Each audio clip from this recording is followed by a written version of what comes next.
Twilight Sparkle stared at the tree in disbelief. This couldn't be happening. It was like a nightmare that she couldn't wake up from. As she looked on, memories welled up inside of her. Her first slumber party, the best young flyers competition, the countless adventures to save Ponyville. Tears started to silently flow from Twilight's eyes. She blinked and then gazed directly into the pair of muted red irises. She was looking into the dead eyes of Rainbow Dash, one of her closest friends. Dash had been crudely crucified onto the tree, with 4 nails going through her wings and rear legs. A final nail was driven through her skull. As if this torture wasn't enough, Dash's throat had been slit. Twilight turned away in disgust. She couldn't have imagined that any pony would be sick enough to do this. She looked over to Fluttershy. The poor thing was in shock. She was staring unblinkingly at Rainbow Dash, her mouth hanging open slightly. Her wings had unfurled as well. Twilight turned to the police officers. "Why did you bring us here?" "We needed a next of kin to identify and claim the body," one of them said. Since none could be found, we turned to her associates. Twilight couldn't help but roll her eyes, as if Rainbow Dash was hard to identify. "Have you found anything about who did this?" she asked. "The investigation is still ongoing," said the other officer. "I guess that's a no," Twilight thought. She paused and looked over the scene. Dried blood was everywhere. Hoof prints were left from where the investigators had been working. It didn't look like they had taken much care to avoid contamination. Twilight squinted at one of the sets of prints. It looked a lot smaller than the others. She looked around a little and found the same tracks everywhere, especially around the base of the tree. Twilight moved closer to inspect the branches on Rainbow Dash. The same small hoof prints were imprinted in the blood and covering the branches. It was as if a filly had climbed the tree while Rainbow Dash was nailed there. What kid would want to climb all over a dead body and not tell any pony? Twilight thought. She backed away from the tree, taking care not to linger her gaze on her deceased friend. It had been bad enough to see the remains of Cheerilee and Applejack, but this was different. It was as if Rainbow Dash had been put on display for everyone to see. There was no attempt to hide the crime. It seemed like whoever was doing this had stopped caring about secrecy. "Are we free to go now?" Twilight asked the officers. "Of course, ma'am," one replied. "We can escort you back to Ponyville, if you like." Twilight glanced at Fluttershy. The pale Pegasus was still rooted in the same spot, staring at Rainbow Dash. "No, thank you, officers. I think we just need to be alone right now," Twilight replied. "All right then. Be careful. If you know anything that might help the investigation, come by the station." Twilight nodded and started to leave. However, she noticed that Fluttershy wasn't moving. "Fluttershy?" Twilight asked. She made no response. She just stood there, staring. Her wings were now completely open. Twilight guessed it was some sort of defensive reflex. Carefully, she stepped between Fluttershy and the tree, breaking her gaze. "Fluttershy, we need to leave now," she said gently. "The police need to continue their investigation." Fluttershy only gave a choked squee in response. However, her eyes snaked to the ground as she turned towards Ponyville. The two started to head home. There was nothing Twilight could say to the shell-shocked Fluttershy to make anything better, so they walked in silence. An hour later, they crossed the bridge that led to Fluttershy's cottage. Without a word, Fluttershy turned towards her home. Her wings now hung loosely at her sides. It was as if Fluttershy was too depressed to even fold them up properly. "Are you going to be okay?" asked Twilight nervously. Fluttershy stopped. She slowly raised her head and looked towards the Everfree Forest. She opened her mouth, but no sound came out. She cleared her throat again. "I'll be fine." Twilight nodded and began walking towards the library, with a mental note to check on Fluttershy later. Despite what she said, Twilight doubted that the frail mare would easily recover from seeing her friend like that. Twilight walked through the streets of Ponyville in solitary misery. She barely even noticed the ponies she passed by on her way home. However, she suddenly snapped out of her depression when Sweetie Belle bumped into her as she sprinted from the Carousel Boutique across town. "Ouch!" Twilight cried. "Sweetie Belle, you really need to watch where you're going." She trailed off as Sweetie Belle had continued her breakneck pace towards the outskirts of town. Twilight squinted at the filly as she ran away. Strangely, she seemed to be carrying something long and red in her mouth.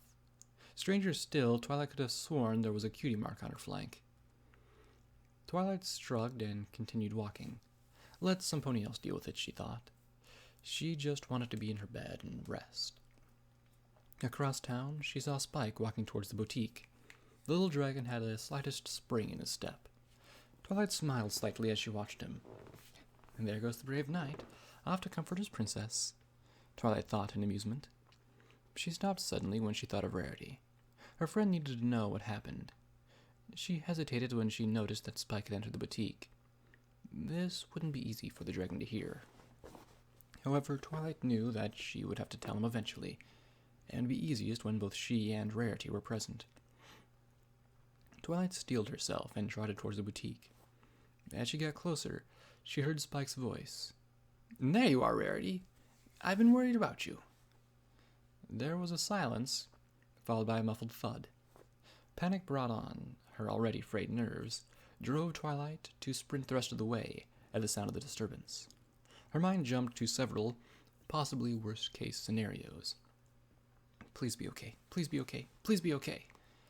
Twilight burst through the open door. She looked around, and her heart skipped a beat at what she saw. There on the ground was Spike. Tears welled up in her eyes. "No, not Spike. Please." Twilight unconsciously held her breath and continuously edged towards his prone figure. As she neared, she could see his chest gently rising and lowering. Twilight exhaled and slumped on the ground in relief. She moved closer to Spike to inspect him. There didn't seem to be anything wrong with the dragon. It just looked like he passed out. Twilight looked around the boutique. There was a line of mannequins along the far wall. One was different from the others, however. A chill ran down Twilight's spine. In an instant, she knew what caused Spike to faint. There, in the middle of the row of mannequins, was the corpse of a horribly disfigured unicorn. Although its face had been mutilated and cuts crisscrossed its bodies, there was no mistaking who it was. Twilight let out a small whimper. She had just seen Rarity a few hours ago. She was perfectly fine when Twilight left her. Now she was... The trauma of the week's events suddenly came down on Twilight. She collapsed, sobbing. Images flashed in her head. Cheerily, Zecora, Pinky, Rainbow Dash, and Rarity. They were all gone. Every friend she had was being taken away from her one by one. Twilight got to her hooves. Anger flashed in her eyes. She would find whoever was responsible and bring them to justice. She needed to get to the police station. She had to tell somebody. Twilight swallowed hard, not looking forward to breaking the news to Rarity's family. Wait a minute, Twilight thought. I just saw Sweetie Belle running from here. Maybe she knows something. Her heart racing, Twilight glanced at Spike. He was still out cold. She gently lifted him onto a nearby couch, then raced out the door.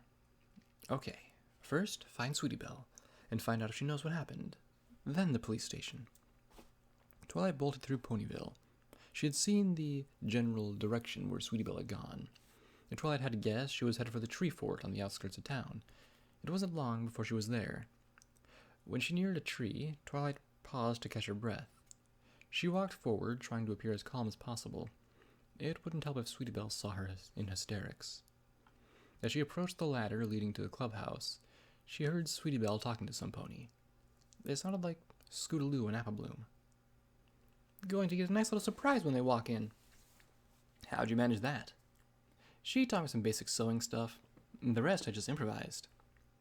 We could have used that when we were cleaning up cheerily. Twilight suddenly stopped cold. Her mind again raced towards conclusions. But she tried to suppress it. Still, she couldn't help but tiptoe the rest of the way up the ladder. She carefully started the climb, trying to be as quiet as possible. I guess I forgot. Well, anyway, We need to figure out what we're going to do now the police are after us. We don't know they're after us. Apple Bloom. That's 6 ponies we've taken out. The cops are bound to pick up our trail eventually. Twilight silently gasped. Her heart raced. Calm down, she told herself. It's just some stupid game they're playing. She craned her neck to look between the cracks in the door. She saw the 3 Cutie Mark Crusaders sitting around a small table. Sweetie Belle was closest, and beside her, Twilight saw what she'd been carrying in that she bumped into each other earlier. It was a long knife. The blade was covered in blood. Twilight cried out slightly, then shoved a hoof in her mouth in panic. But it was too late. Scootaloo's head turned towards the noise, and she ran towards the door.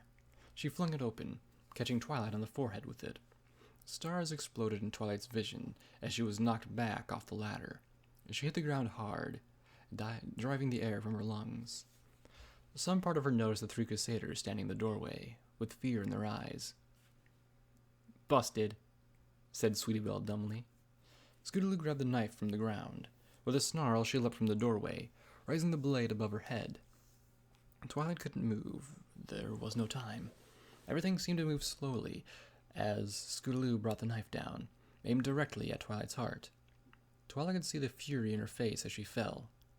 Without thinking, Twilight summoned her magic, a basic pushback spell. Her horn glowed a brilliant purple, and she tried to release a wave of energy towards her attacker. However, her mind was still clouded from the impact of the door. This, combined with her frayed nerves, caused Twilight to momentarily lose concentration. Without realizing it, Twilight just dumped nearly all of her energy into a single spell. A brilliant purple explosion lit the area. Scootaloo was rocketed upwards. With a resounding crack, she flew through one of the branches of the tree and continued straight up for another 20 feet. For a moment, she seemed to just hover in the air. Then she fell. There was a faint snap when she impacted the ground. Scootaloo was still. Her neck was bent at an unnatural angle, and a sliver of bone was poking through her front leg. Blood started to pool around her. The knife landed beside her, its blade sinking into the ground. Sweetie Belle and Apple Bloom stared down at their unmoving friend. Tears welled in Apple Bloom's eyes, while Sweetie Belle just stared, mouth agape. In unison, they both turned to Twilight, who was struggling to collect herself after her strenuous spell. Sweetie Belle was the first to act. "You monster!" she screamed, her voice cracking in fury. Sweetie Belle telekinetically grabbed the knife from the ground. With a snarl, she flung it with all the force she could muster. The blade flew through the air towards Twilight's chest. It sank into her skin, cutting through muscle. With a shock, Twilight felt the tip sink into one of her ribs, the impact knocking the wind out of her, stopping her from screaming out from the sudden pain. Sweetie Belle and Apple Bloom dropped down to the ground, and Sweetie Belle grabbed the knife and tore it from Twilight. "You killed her!" she shrieked. "You killed her!" Sweetie Belle lunged forward with the knife, stabbing upwards. The blade disappeared below Twilight's chin. It sliced through the soft tissue and nearly cut her tongue in half. Sweetie Belle pushed until she felt the resistance of the roof of Twilight's mouth. Twilight cried out in agony as the blade slammed into her. "You killed her! Now you're going to die! Right here, right now!" Twilight Sparkle stared into Sweetie Belle's eyes in horror. She knew the filly wasn't bluffing. She tried to escape, but Sweetie Belle held her head steady with the knife. In desperation, Twilight reached for her magic once again. Apple Bloom saw her horn glowing and aimed a savage buck towards Twilight's forehead. Her hooves met with the base of Twilight's horn, and with a resounding snap, it broke off cleanly. The cold emptiness filled Twilight, as the connection to her magical energies was instantly severed. Twilight's heart nearly stopped cold. The pain was indescribable. Every nerve on her head felt as if it had been split open. She didn't know if she was alive or dead. All that she was conscious of was the volcano of agony that was erupting from her destroyed horn. Then, as quickly as the pain came, it faded away. Twilight went limp. She was emotionally drained. The trauma of losing her horn was too much to bear.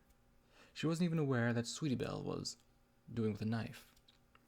Sweetie Belle pulled down on it, drawing a line straight down Twilight's throat. Instantly, a torrent of blood poured from the wound. As she finished the cut, the inside of Twilight's windpipe was completely exposed. Sweetie Belle was finished.